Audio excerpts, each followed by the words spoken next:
In May 1957, Harold Pinter's first play for the theatre was performed in a disused squash court by students at Bristol University, and some of whom are here tonight.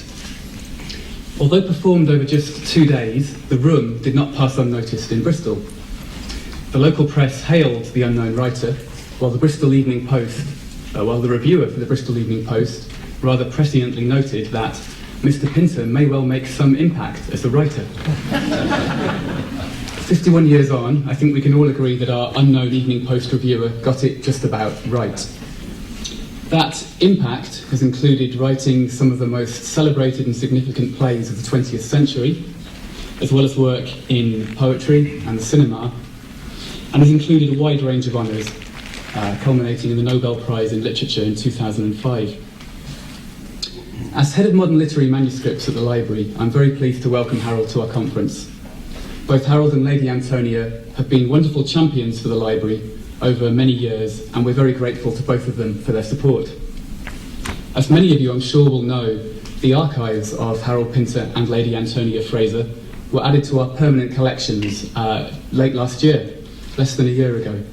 And some highlights of the Pinter archive are on display in our theatre exhibition over in the main building, including original drafts and letters from Samuel Beckett and Noel Coward. I'm now going to hand over to Harry Burton. Harry, who's collaborated with Harold Pinter both in the theatre and on the cricket pitch, has very kindly agreed to chair tonight's event. Harry.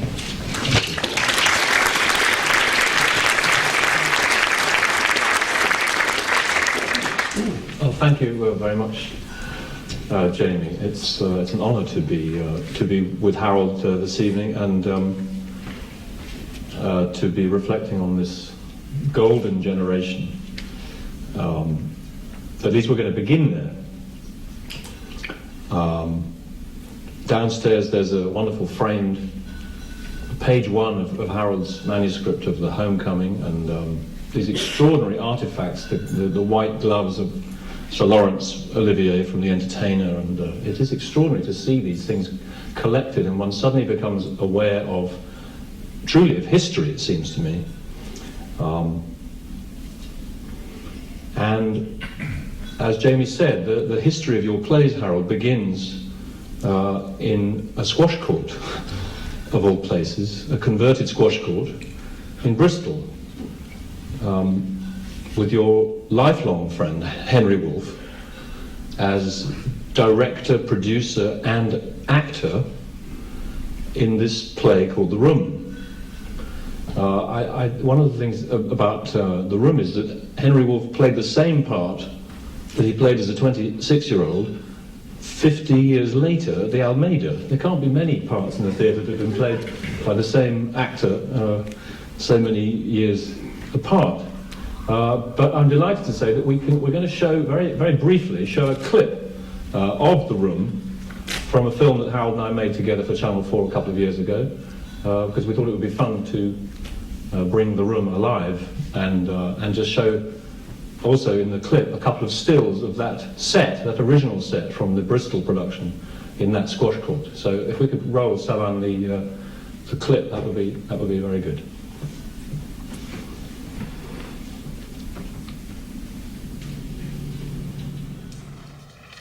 Well, Mr. Kidd, I must say, this is a very nice room. It's a very comfortable room.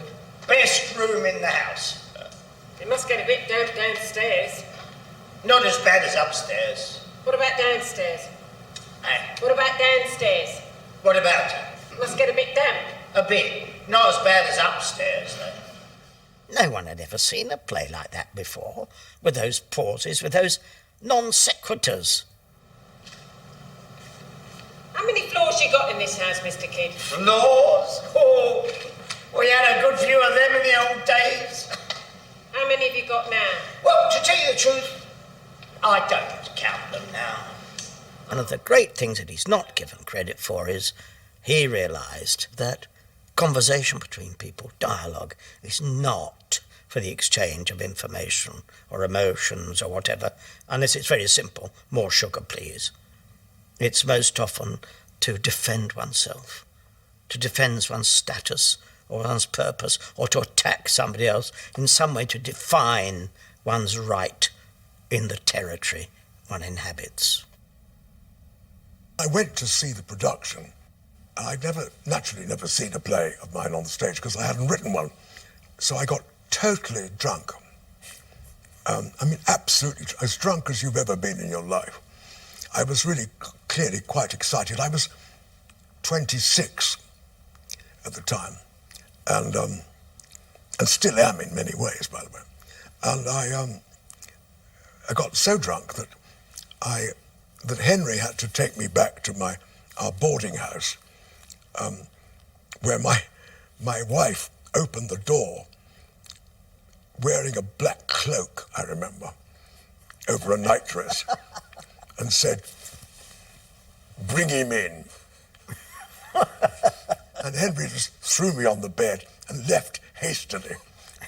And the next day we had to go to Malvern with the most appalling hangover and act whatever the hell the play was. A few years ago I was in Bristol and went to the theatre, which is now a storeroom of some kind. Really? It was the old squash court? Yes, it was an old squash court, became a little theatre. It's now a storeroom. And I was very moved to be there, to stand there and remember that, our history.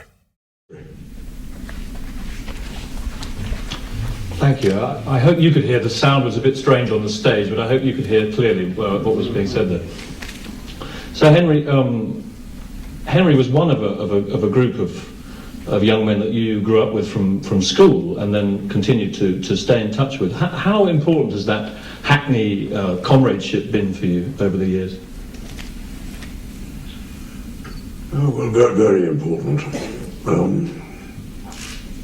I have three friends, one in Australia and two in Canada, and we're all roughly the same age, which is getting on a bit now. And we keep in correspondence and telephone calls. And we see each other occasionally. But you're quite spread globally, aren't you? Well, yes, but they come over. They did. And I once or twice went to Canada. I've never been to Australia. But we're very, very close. And it was a intellectually very stimulating beginning to our lives, really. There are four of us. Well, there were more than four, actually. A couple more, two of them have died. And the rest are still alive, amazingly, including me. So it's always meant a great deal to me. I mean, the odd thing in my life, odd, it's not odd, it's the wrong word, is that about a month ago, my very close friend Simon Gray died quite suddenly, and I'd known him for 38 years and directed 9 of his plays. It was a great, great shock and remains so. One doesn't know what to do about it, really. But the other lot, all about 78, are still there. I'm glad you mentioned Simon, because I also wanted to mention him. I don't think it's possible to, in reflecting on the last 50 years of theatre and so on in this country, not to think about Simon Gray. And that amazing collaboration. I mean, that is one of the most extraordinary bodies of work between Harold and Simon Gray, it seems to me. I don't want to be silly and ask you for a favourite, but of those 9 plays, can you pick one or two out that gave you a special challenges and excitement? Well, they were all great to do, actually, with one exception, which was The Common Pursuit. I'd given up smoking exactly when we went into rehearsal, which nearly killed me, nearly killed the actors too. And Simon Gray never did give up smoking. But that made it very difficult. Apart from that, it was a wonderful, the whole thing, 38 years of doing his plays. I always probably loved Quatermain's Terms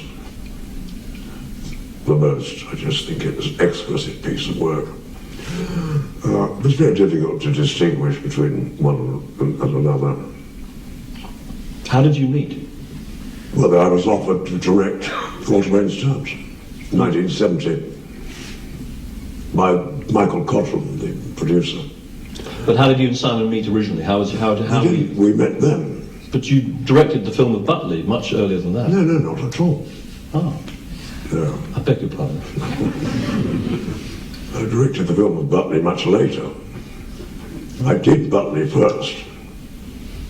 Are you talking about Quatermain? What are we talking about? I'm asking you, when you first met Simon Gray, and how did you first come to meet Simon? When Michael Cotram brought Simon along to meet me, in 1970, he sent me Butley, the play, and I'd said, yes, I would love to direct it. And then I met Simon at that point. And of course, I mean, it was not only Simon, incidentally, but we shared a great relationship with Alan Bates, who was a wonderful actor and was brilliant in Butley, in fact. So I had a very rich association with Simon, and in fact Alan over the years. They're both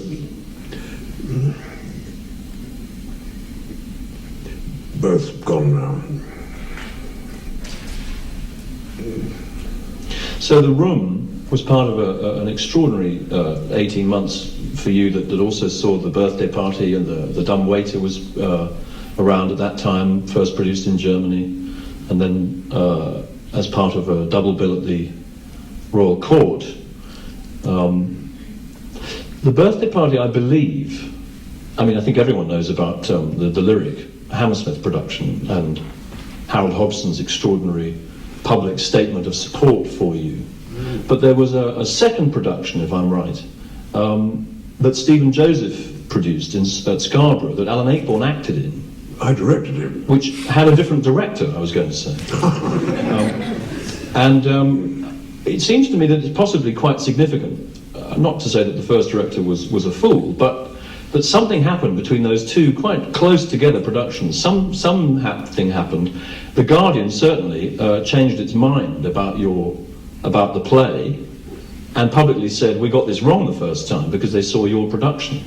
And I remember someone told me earlier that Alan Ayckbourn said that they came off stage after the first night, some of the actors not at all sure really about what they were doing still, but they came off, and with the audience's response in their minds, they looked at you in astonishment, he said. Who did? Ayckbourn. In other words, that you had guided them to a realization of that play that had clearly not happened the first time around. The play was the same, let's face it, in both times. The play has never changed. So, what I did say to Alan Ayckbourn when I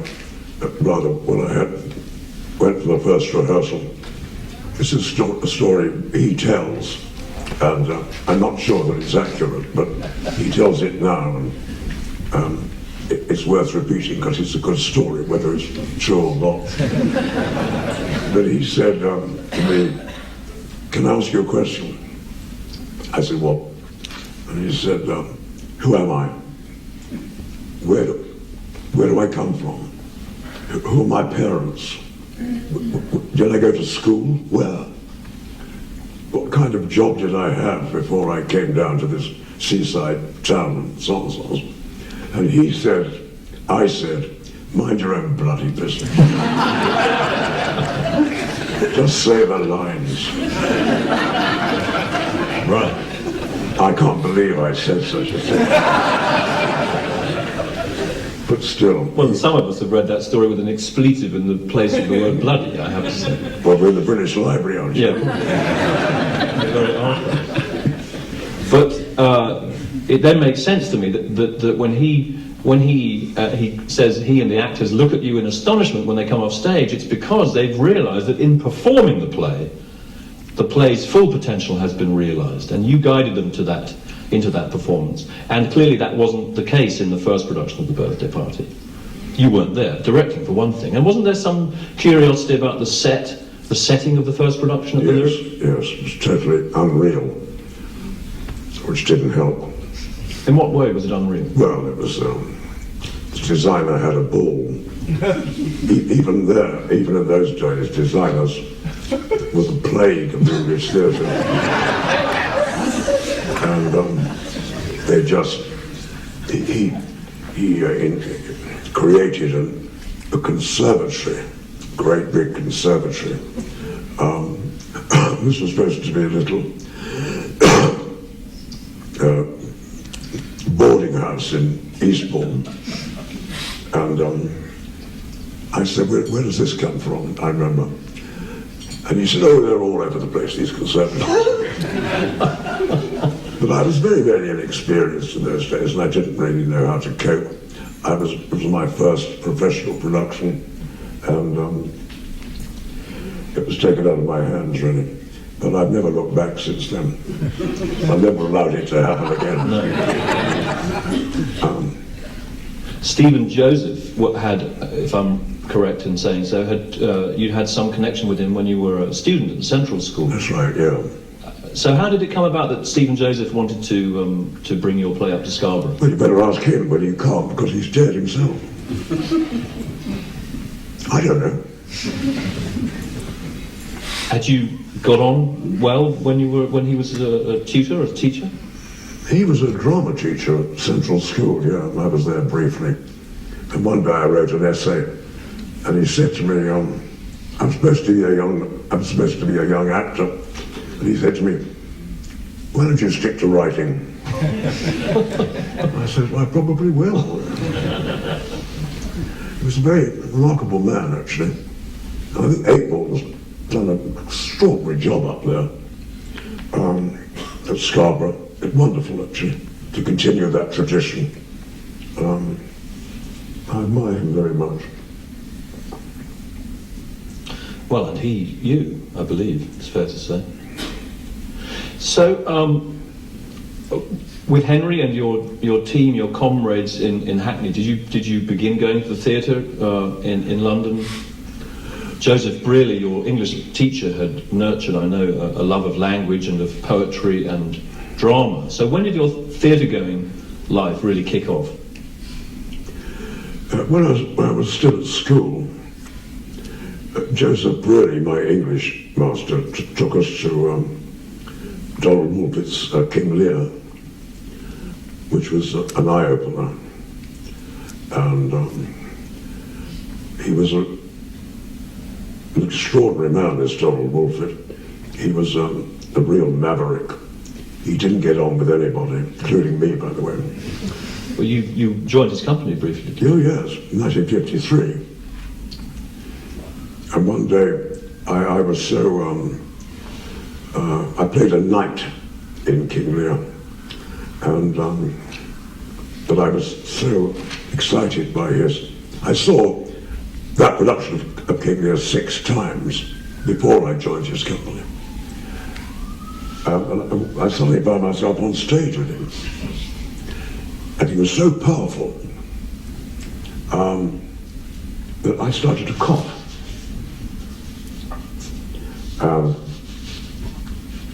Out of nerves, out of excitement, I suppose.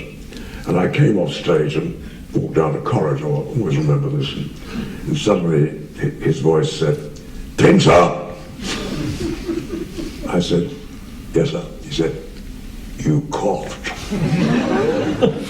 Watch it." So that was, but before that,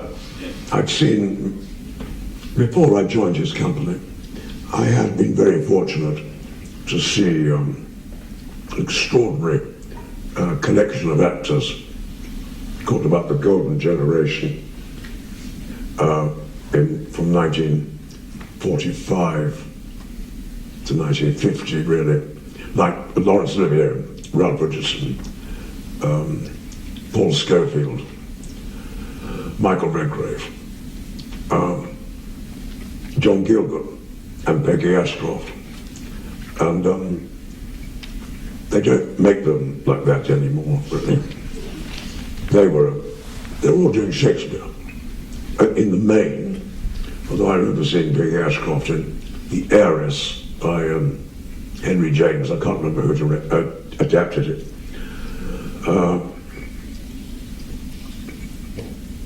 And they were wonderful actors, really. I mean, in my view, just jumping ahead, if you like, I think there are still some pretty brilliant actors around in the English theatre. But there's only one who really, in my opinion, comes up to that level, that stature, and that is Michael Gambon, who, when he feels like it, can really cut the mustard, you know. He's in my play, No Man's Land, at the moment, in Dublin, which is coming here to London. And, but you don't, what can I say? It was an extraordinary generation of actors. A lot of people learned at their feet. And so was it seeing those shows, presumably at the New Theatre, some of these shows were? The New Theatre, yeah. I saw Henry IV Part 1, the New Theatre, in about 1945. I think I'm right. Or 6, with Ralph Richardson as full staff and Laurence Olivier as Hotspur. And that was as good as it gets, really.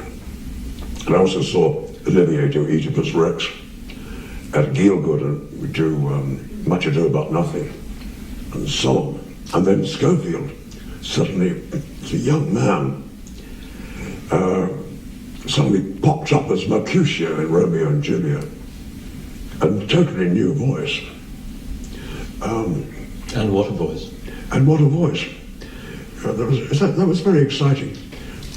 But I have to say that, just to get the record absolutely straight, that I didn't go to the theatre all that much nevertheless, because there wasn't much else to see, you know. Right. And I went to the cinema. I spent a great deal of time in the cinema in the late 40s. And Russian cinema, French cinema, even American cinema.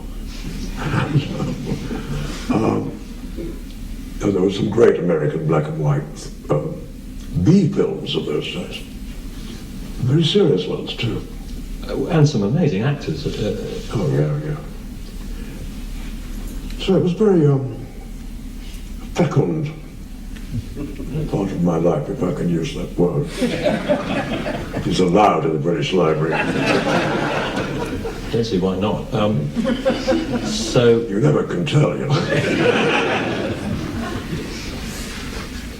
So that's synthesis. What I feel you're describing in terms of your early awareness of theatre and so forth.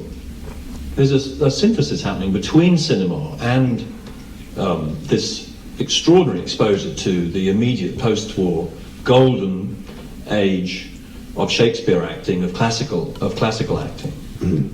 But then when you began to act yourself, I don't want to overgeneralize, but it's true, is it not, that you played a lot of plays in rep that weren't terribly good yourself? You did a lot of quite ordinary stuff. Oh yes. But before that, I was very fortunate in going over to Ireland to act in this actor-manager, Anya McMaster, a Shakespearean actor-manager, his company in 1949-50. And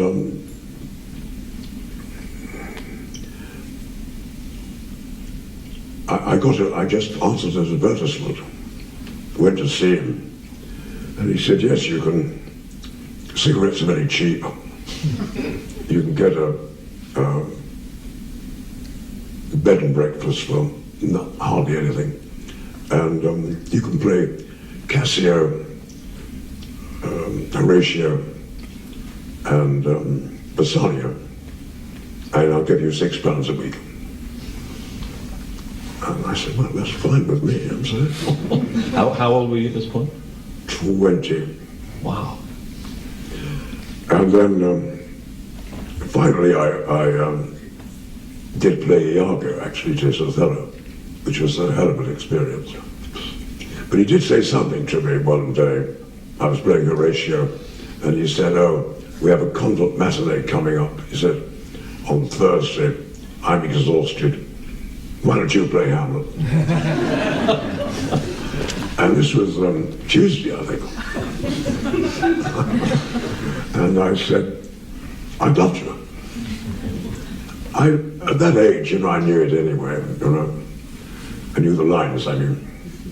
So I did play Hamlet, that convent matinee. And I saw him in the wings, lurking about. And after the show, he said to me, not bad, dear boy, not bad. Next time, be kinder to your mother.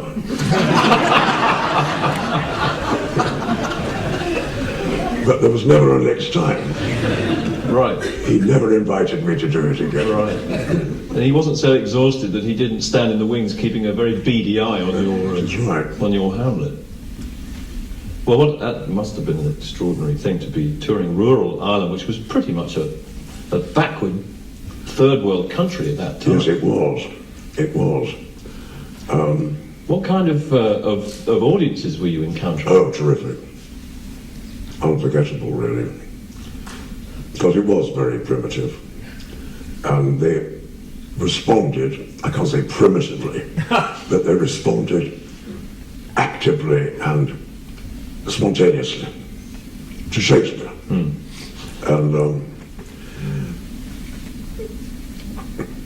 you mean to the drama, to the high stakes? yes, and to the language, actually. It was very exciting for a young man to be there. Actually, when I was in 1950, I was 20. Then I went back when I was 21. That was about it, I think. And then I joined Woolford, you see, in 53. So it's a long, long history. That's wonderful. It's rich. So once you've played a lot of Shakespeare with McMaster and then with Woolford, chronologically, are you then beginning to play more in the regions in repertory theatre? Oh yes, I was a rep actor for the whole of the 50s. And then I wrote The Birthday Party and The Room and The Dumb Waiter in the meantime. But as you know, The Birthday Party was a total disaster. But I then wrote The Caretaker in 1959, I think. And that did change my life. I still acted. I still do a bit of acting occasionally. Sure. It's a very nerve-wracking and demanding activity, acting, actually. But I do. It's always been very enjoyable, finally. And I remember when I was playing No Man's Land, about whatever it was, about 7 years ago, I suppose, at the Almeida, with Paul Eddington, Doug Hodge, Gordon Granger, I had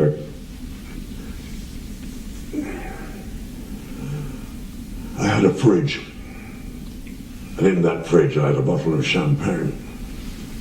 And before the show, before the first preview, I came into the dressing room with a glass in my hand, and Douglas Hodge, who's no chump, and knew me quite well anyway, said, "What's that?" I said, "They were all drinking tea, by the way." I said, "It's a glass of champagne." He said, "You're going to drink that before the show?" I said, I am. And he said, I'm absolutely flabbergasted.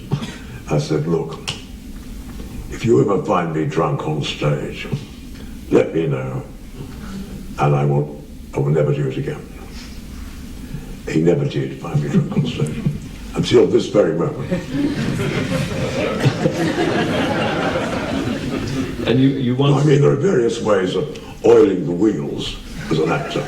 Well, you once told me about how you overheard Sir John Gielgud and Sir Ralph just before the beginning of a performance of No, do you remember that?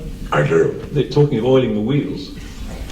Yes, when they were doing No Man's Land at the National, I happened to be in the wings for some reason or another before the show started, and they were waiting to go on,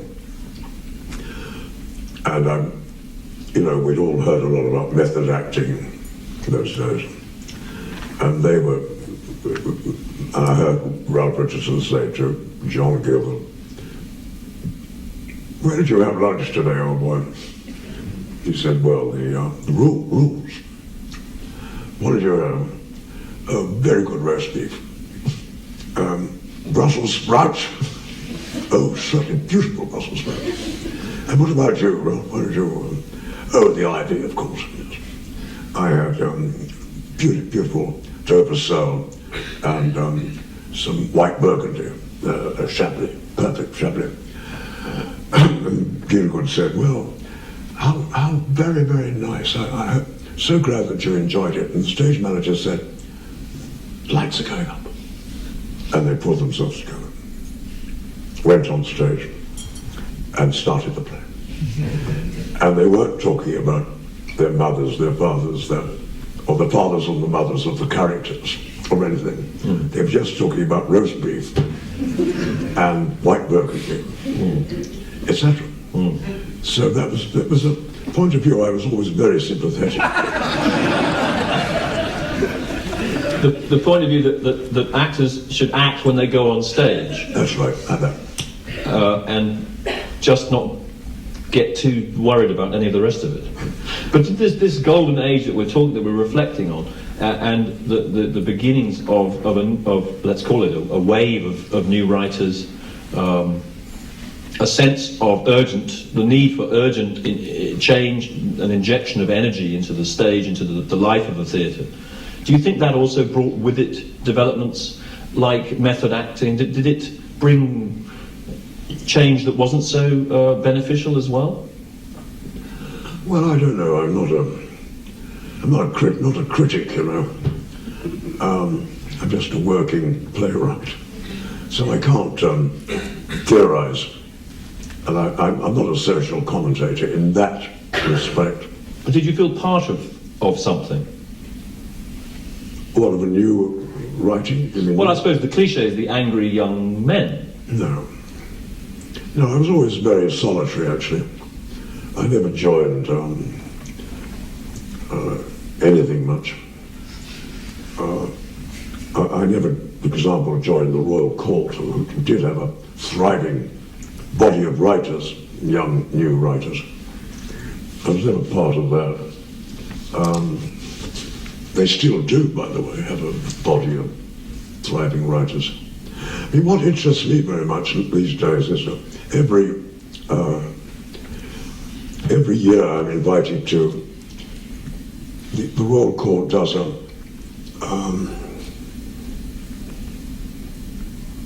what do they call it? They invite writers from all over the world, normally between 12 and 20, to come and participate in it's not a conference, it's more than that, it's a work. Forum, a workshop? Yeah, workshop. And I speak to these. I come and I don't just speak, we have a conversation. And I did it again only the other day, actually. And it is really quite invigorating to meet writers from, these are not children, by the way, they're all working, mature playwrights. But to meet people from China, India, Cuba, anywhere you can think of, actually, they meet for the first time, and they share their own experiences, their own perceptions of how they see life, both specifically in their own countries and generally in the world. And I find it really, really quite illuminating, and if you like, inspiring that you have there are writers all over the damn place, and they insist upon writing. They don't stop, which is very heartening and invigorating. And what are they writing about? As I say, they're writing about their own countries, their own lives, and the world. What else? You know, I don't know these people, but I get the sense that they're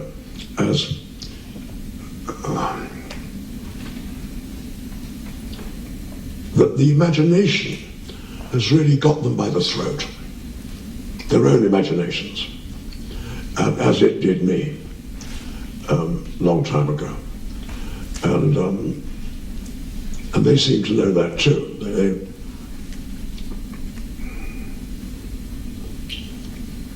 They know my work, and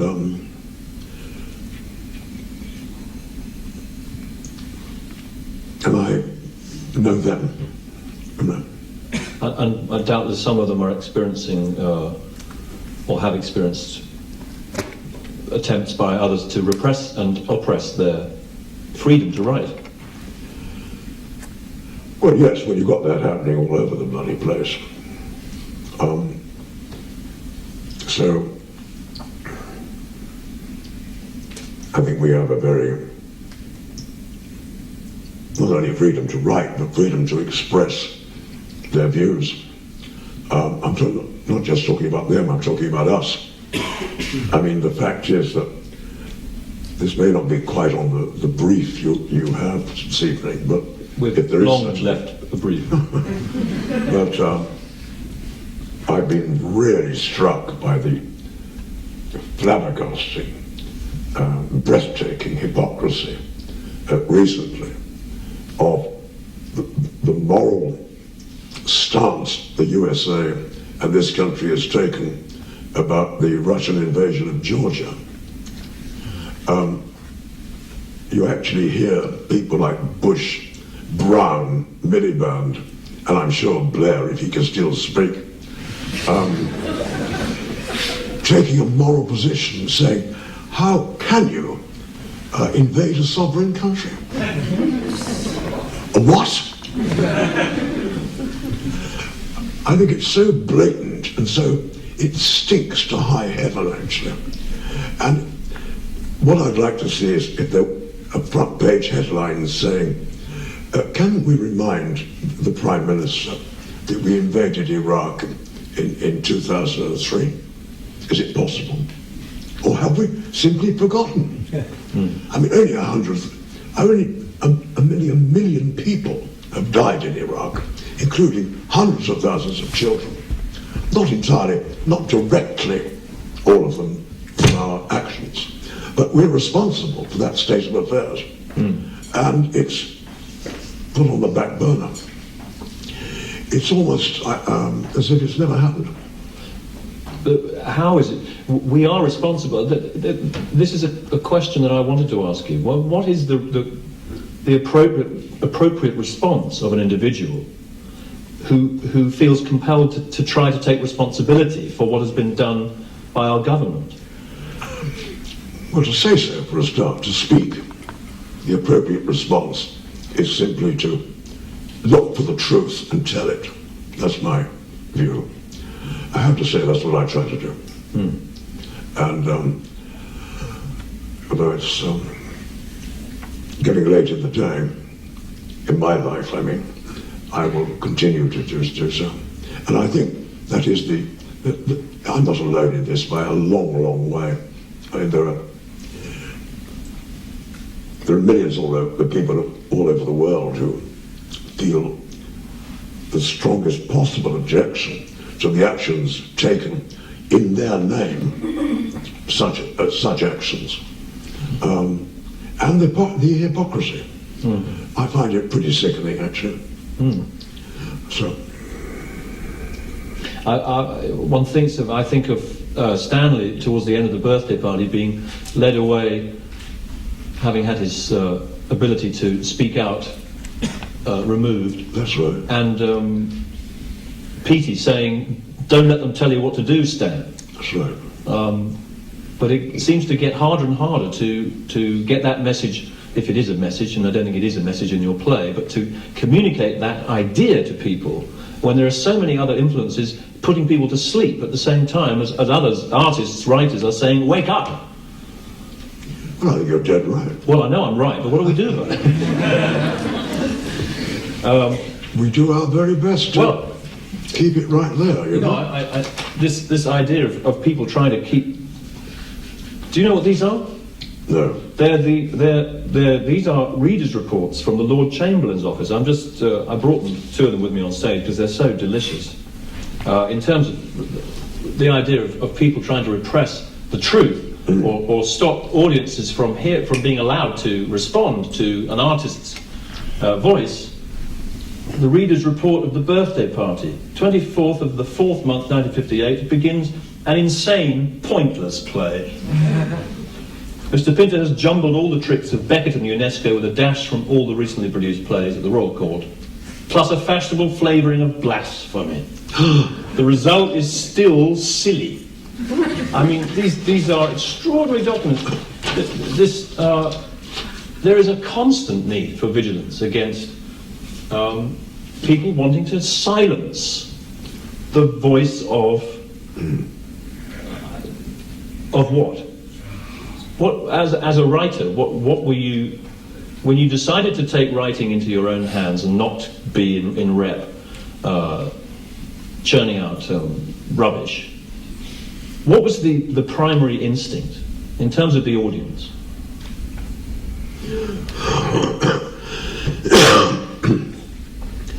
Well, I think it's quite complicated. I wrote poetry from the age of 11, and I didn't ask anybody what they thought of it. I just wrote it, and that's always been my where I stand.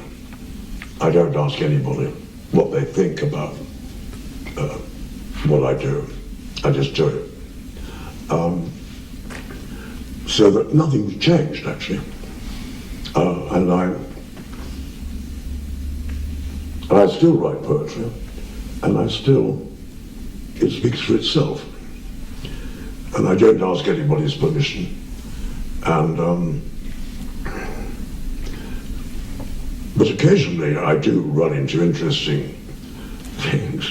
I wrote a poem which I can't quote simply at the moment because I simply can't remember it properly. But I wrote a poem about a few months ago, which I sent to The Guardian, and it actually contained some obscene language. And The Guardian wrote back to me and said, we're not able to publish this poem because we feel it will anger our readers. And I thought, what? And I said to myself, all you've done are two things, really. You've angered me, and I shall never send you another poem again. Which is the case. So listen, I'm ready for a drink, actually. Are you?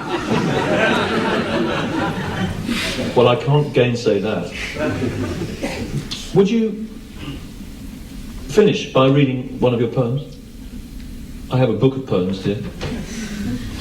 I know that you began poetry, because you told me once, you began writing poetry when you and showed a poem to your father, and it was a love poem. Yes. And not everybody knows your love poetry. Well, I'll read one. And I wonder whether you would read the poem on the right-hand side of that page. That's exactly the one I was thinking of. The fact is, my father was a pretty authoritarian man.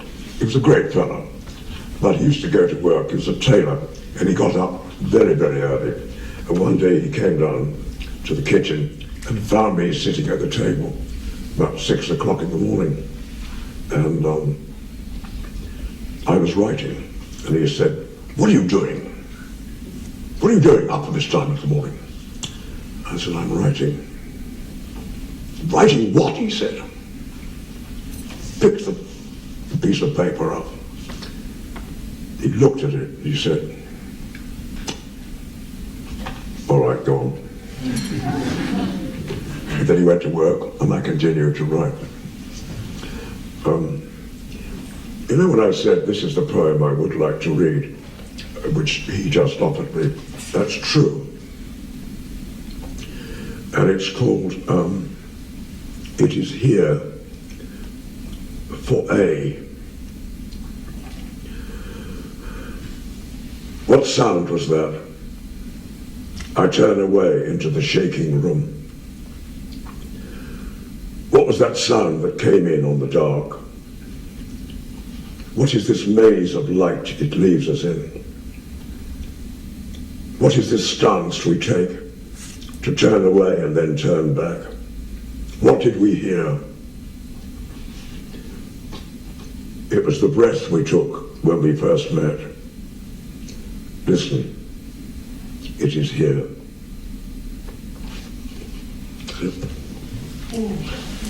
Harold, thank you very much.